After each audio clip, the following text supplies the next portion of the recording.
FIFA সভাপতি Gianni ইনফান্তিনোর dream project ৩২ দল নিয়ে ফিফা ক্লাব বিশ্বকাপ আয়োজন। প্রতিযোগিতা পুরনো হলেও এ বছর থেকে তা আকারে প্রকারে ছড়িয়েছে, বেড়েছে আর্থিক পুরস্কারও। প্রাইজ মানি হিসেবে বরাদ্দ রাখা হয়েছে $1 বিলিয়ন।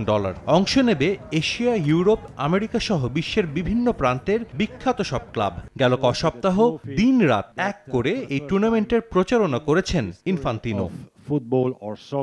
টুর্নামেন্টে অংশ নিতে এরই মধ্যে যুক্তরাষ্ট্রে পা রেখেছে অংশগ্রহণকারী ক্লাবগুলো। অনেকেই মাঠে নেমে শুরু করেছে অনুশীলনও। তবে বিগ ইভেন্ট মাঠে গড়ানোর আগে মহাবিপাকে ফিফা। টিকিট বিক্রিতে এখন পর্যন্ত প্রত্যাশিত সাড়া পাচ্ছে না আয়োজকরা।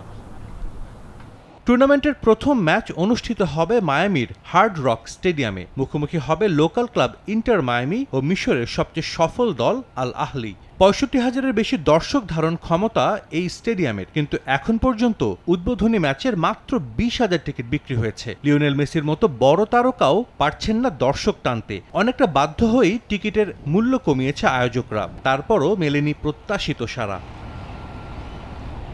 ক্লাব বিশ্বকাপের জন্য ফিফার টিকিটিং পার্টনার টিকিট মাস্টার। মায়ামির কলেজ ও ইউনিভার্সিটি শিক্ষার্থীদের জন্য $20 একটি টিকিটের সঙ্গে 4টি ফ্রি টিকিটের অফার দিয়েছে তারা, যার অর্থ মাত্র $4 দিয়ে টিকিট কেনার সুযোগ থাকলেও কেউ আগ্রহী হচ্ছে না। এছাড়াও মেসিদের ম্যাচের অন্য গ্যালারির $230 টিকিটের দাম কমিয়ে $55 করেছে আয়োজকরা।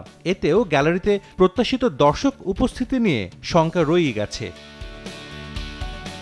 অবশ্য এর বিপরীত চিত্র দেখা যাচ্ছে। রিয়াল মাদ্রিদের ম্যাচ দেখতে $125 খরচ করতে দ্বিতীয়বার ভাবছেন না দর্শকরা।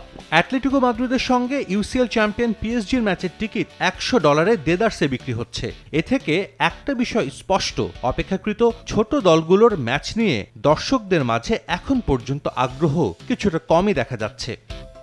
সাজিদ মুস্তাহিদ, সময় সংবাদ।